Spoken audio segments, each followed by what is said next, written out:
Hello YouTube, how's everyone doing? It's Professional here, and today I have another top list video for you guys, and this one is the top 10 activities that should pay way more money. There's a lot of activities in this game where the pay is just absolutely terrible, but you put a lot of effort into these activities, you put a lot of work into them, and the effort that you put into them does not match the pay that you get. And a lot of these activities, they're also fun, and they can be vastly improved. So anything can be changed. You know, if we direct it at Rockstar enough, we talk to Rockstar on their feedback page, we message them about this, hopefully they'll change something. And the ultimate goal of this video is so that somebody from Rockstar could possibly see it and then maybe increase the pay in these activities. I sincerely believe that if these activities had their pay increase, a lot of more people would play them and the game would be much more enjoyable. I don't normally tell people to share my videos, but if you guys agree with me on these activities and you think their pay should be much better, drop a like on this video, share this video, also post it in Rockstar's feedback page. If enough people see it, maybe Rockstar will as well. Now enough of me talking, let's get the video started. Starting off at number 10, we have Stunt Races, and I'll also add adversary modes into this as well, because they're pretty much similar categories.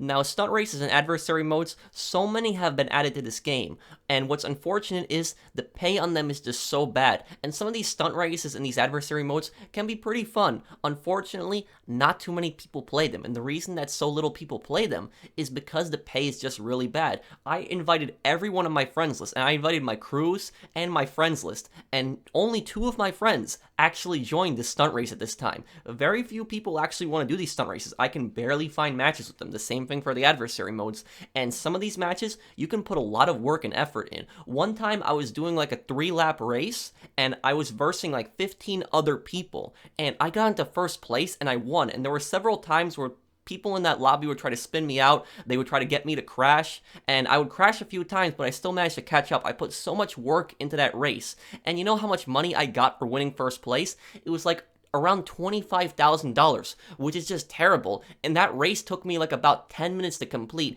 In this video here, this race takes me about 7 minutes to complete, I believe, and I win first place, and I only get like $8,000 for it, which is just awful. And in those 7 minutes, what I could have done is I could have easily done a headhunter, gotten $20,000 for that, and I could have done a diamond shopping client job, made an extra $30,000. So I could have made $50,000 instead. And I know what some people are going to say. They're going to say these activities aren't meant for making money, but they're meant for being fun. I get that. I understand that. That's what stunt races are for. They're meant to be fun. But at the same time if the pay is just awful, very few people are going to play it. And my favorite adversary mode is Slasher, but I can barely find anyone to play Slasher, and it's because the pay on them is just so bad. They put so many stunt races in this game, so many adversary modes, but then they make the pay so bad, and barely anyone plays them. The pay, it should probably be increased double, even triple permanently. I guarantee when they do that, a lot more people would play them. At number 9, we have the Lamar Missions, and I'll also add the Casino Story missions in this as well, because they're in similar categories. Now, the Lamar Missions, they were very disappointing, because they put a lot of effort into these missions, but yet the pay was just so bad in them. They added the lowriders with this update as well, but the lowrider missions, they could have been so much more. What they could have done is they could have taken all the missions, and they could have turned them into a heist. They could have turned all of these missions into setup missions, and then the finale would have been you trying to sell the lowriders that you stole at the end. They could have easily turned this into a heist, but it was just so poorly executed, and now barely anyone plays the Lamar missions. When they're double money, sure, you might have a few people playing them, but overall, barely anyone plays this, and it's the same for the Casino Story missions. The Casino Story missions, the pay on them was good the first time, but then after that, it's pretty bad, and barely anyone plays them now, and they've turned it into the next set of lowrider missions, so they should really be improved in pay.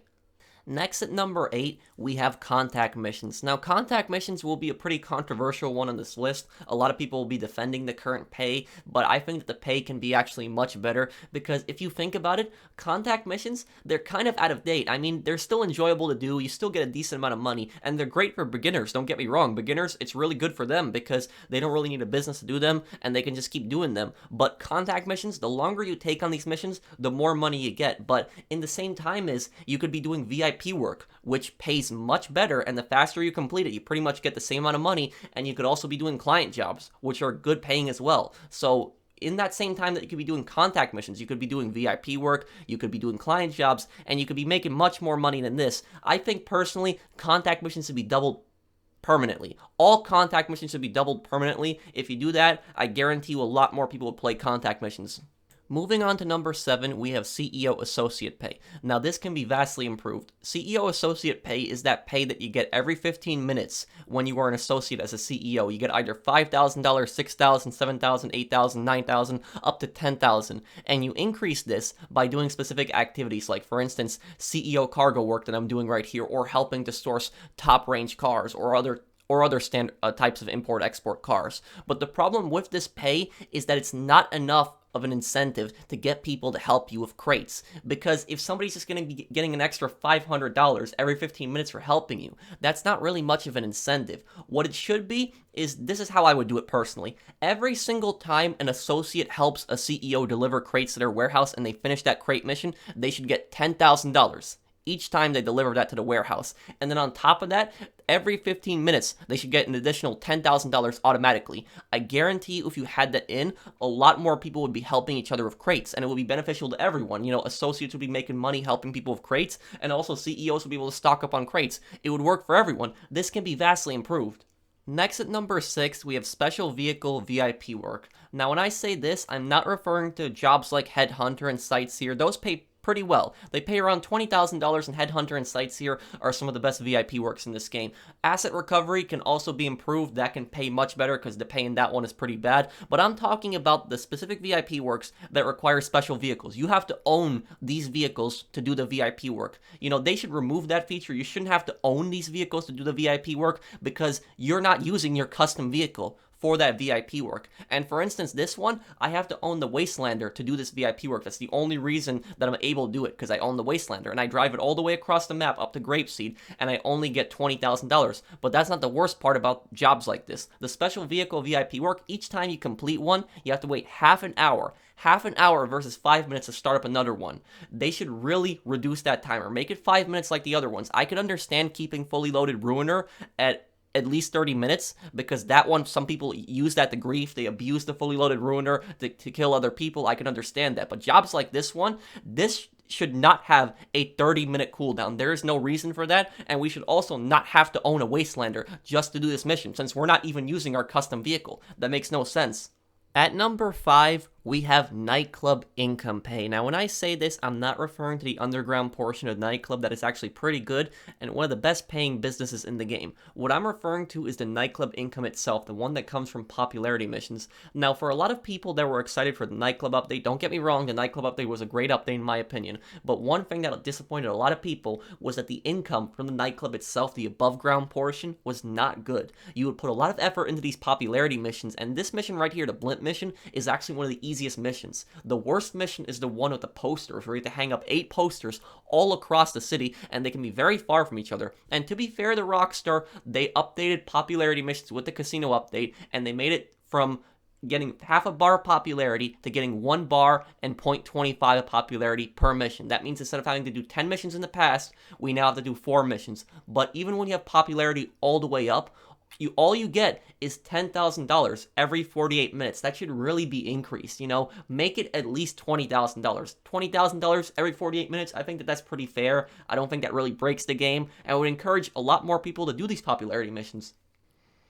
Next, at number 4, we have casino work. Now, out of everything on this list, this is the most recent one, alongside with the casino story missions with the Lamar section. But this is the most recent one, and this casino work, it has so much potential, but the pay on how it was executed was poorly. Now, casino work, they add new activities to do the free mode, and this is what I wanted in the casino update. When the casino update was first coming out, I said to myself, I really hope they add new VIP work or new client jobs, something casino themed. I think that would be cool, like jobs that we can do start up in free mode. And they did do that, and I was really excited for that, and I think it's still one of the best parts of the update. Unfortunately, though, the pay on them is really, really bad. You're lucky to get over $10,000 in a mission. You do get chips also. You also get chips if you want to count that, which you can convert to money. But at the same time is the pay on these missions should be much more. I mean, some of these missions, you put a lot of work into them, and you just get pretty bad pay. I mean, take a look at this.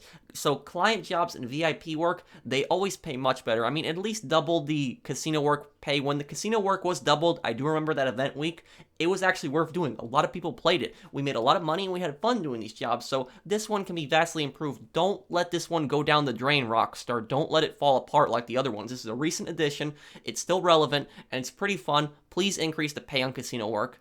Moving on to number 3, we have Hangar Pay. Now, Hangar Pay, this one is one that people are very unhappy with, and a lot of people, I read a lot of comments where people are very unhappy with the way that hangars pay out, and very few people choose to do it. Now, there's no way to find out which businesses played the least because we don't really have statistics based on that, but my best assumption is the Hangar is the least played business in the game. And the reason I say that is because I barely see anybody doing Hangar. I actually see more people using document forgery than I see people playing the Hangar. And there's 2 reasons for that. The first reason is the pay isn't that great. It's like $10,000 per crate, and to be fair, when you get 25 crates of the best 3 narcotics, chemical, medical, you get a bonus, as well as at 50 crates, but still $10,000 per crate isn't that great. In the past, it used to be actually much bigger. We actually got much more money from hangars, but what happened was Rockstar patched that, and their argument was that the hangars were glitched and they were paying out more money than they were supposed to, but a lot of people bought the hangars for that original pay, so it disappointed a lot of people. But the number one thing that annoys people about hangars is the fact that it's not like the CEO crates, because with CEO crates, you can source 3 crates, even if you're playing solo. But with the Hangar, if you're playing solo, you're always sourcing 1 crate, and sourcing 1 crate at a time is not worth it. It's much better to source 3, 4, so it's much better to do it with friends. The best way to fix hangars is to let us source multiple crates. If we're playing solo, let us source 4 crates. Why are we limited to doing only 1? Sure, we have to make more trips, but let us at least source more crates per mission. It will make hangars much better. At number 2, we have the original heists. Now, the original heists, they need a serious pay increase because of inflation that has gone on in GTA over the years. If you spend all day doing a heist, like for instance Prison Break here, you're still not going to be nowhere near having enough money to buy a business or buy a vehicle that you want. I mean, look at the reward for this. For Prison Break, you have 4 setup missions, and the reward is $500,000, and you have to split that amongst 4 players, so yourself and 3 other players. That pay is not good. Now, if we compare it to the Doomsday Heist, the Doomsday Heist Act 1, that one has 3 setups versus 4 setups, and that one pays $812,000. And to be fair, there's also prep missions, but prep missions, they're so easy to do, and you can do them in free mode. So I'd rather have to do prep missions than have to do an extra setup mission any day. And Doomsday Heists, you can do those with 2 people, and you can split the pay 50-50. But these heists, you always have to do them with 4 people. And Prison Break, for instance, this is one of the hardest heists in the game. The setup missions themselves are not that challenging, but fighting through the actual prison itself can be ridiculous, having to fight all those SWAT. So I personally think the original heist, since you need more people to do them and need to put more effort into them, they should be paying at least double of what they are now. That would encourage much more people to play these heists, because whenever I see people doing heists today, they're not doing the original heist. They're doing the Doomsday Heist. They're doing Act 1, Act 2, and Act 3, and they're not playing these original heists as much. They're only doing it maybe possibly for the Criminal Mastermind Challenge, but I barely see people play them. They really need an increase in pay. And number 1, the number 1 activity in this game that should pay way more money is, you guessed it, Arena Wars. A lot of people knew this one was coming. They knew this one was going to be on the list. Now, the reason this one takes the number 1 spot over all the other activities on this list is because most of the other activities, they were part of an update, other than the heist. The heist, though, they were actually worth doing most of the time, and they gave you good completion rewards the first time. They were just at a date for the current time. But Arena Wars, this whole update was a disaster. The whole thing was a disaster. And this entire update was extremely overpriced, but what was also really bad about this update was the pay on Arena Wars was really bad. And Rockstar kind of bragged to us when Arena Wars first came out. They said on the newswire, oh, get double RP and double money right now in the arena, but yet the pay was awful. And that's what double money and double RP. And I said to everyone, I said to people on my channel, I said, when double money ends in this thing, people are barely going to play this. People are going to stop playing this. And I tried so hard to get as many people as I could into this lobby. I got a few people. I got 5 people in this lobby, but that doesn't really count because they're all my friends. If I sat here trying to wait for randoms to join, nobody would join. Nobody would play, and it's such a shame because they put so much work into the arena, and the Arena Wars, it's actually pretty fun. A lot of the modes are fun, and there's a lot of new vehicles to use. Unfortunately, the pay on it is just absolutely awful. I mean, take a look at the reward I get here at the end for winning 2 rounds. It's just absolutely terrible. And even with double money, it's really bad. The pay on these modes, they should at least be tripled. That would encourage much more people to play the arena. But now, this update came out in December 2018, so it's still a pretty fresh update. It's the last update before the casino update came out, and yet barely anyone is playing it now. Arena, I hate to say it, but Arena is pretty much dead, and it's such a shame. It could be vastly improved. So let me know, what do you guys think of my list? Is there anything else I missed? And if you enjoyed the video, drop a like. If you're new to my channel, enjoy my content, subscribe, and I'll see you guys on the next one. Take care, everyone.